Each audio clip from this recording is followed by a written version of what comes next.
This P0520 repairing video is dedicated to Jeep's drivers.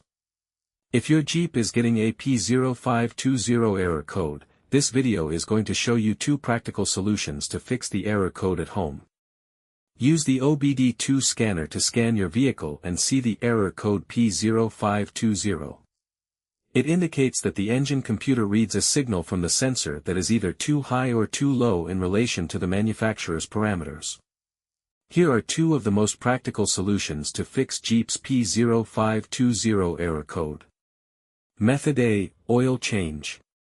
Locate the oil drain plug on your vehicle and place an oil collection pan underneath it. Use the socket ratchet to remove the plug from the oil pan on your vehicle.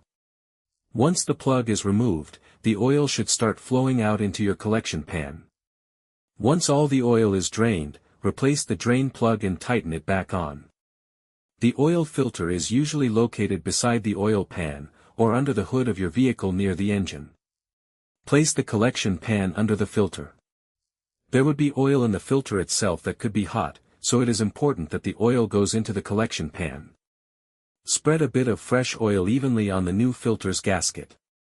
Then install the new oil filter. Tighten the filter an additional 3/4 of a turn. Be sure not to over-tighten. To fill the vehicle with fresh oil, you should first locate your oil fill cap at the top of the engine. Clean the cap before removing it. Take the cap off and place the funnel into the opening. Add the amount of oil specified in your owner's manual and then replace the cap. After the oil change, start the engine and let it run for a minute to bring your oil pressure up and recheck your oil level. To check oil levels, pull the dipstick out and clean it off.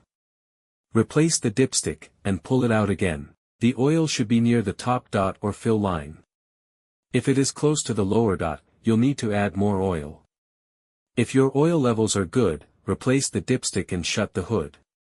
Place the used oil from your collection pan into an airtight container with a screw-on cap. Make sure the oil is cool before transferring to the container. Used motor oil can be recycled at most auto stores or at recycling centers. Method B, the oil pressure sensor. The oil pressure sensor is most often mounted in the engine block or the cylinder heads. Carefully remove the oil pressure sensor from your vehicle. Visually check the oil pressure sensor's electrical connections and metal tabs for any damages. If the damages are found, replace the oil pressure sensor. So here are 2 of the most practical solutions to fix Jeep's P0520 error code. And tap the rescan button one more time to make sure everything is fine with your vehicle.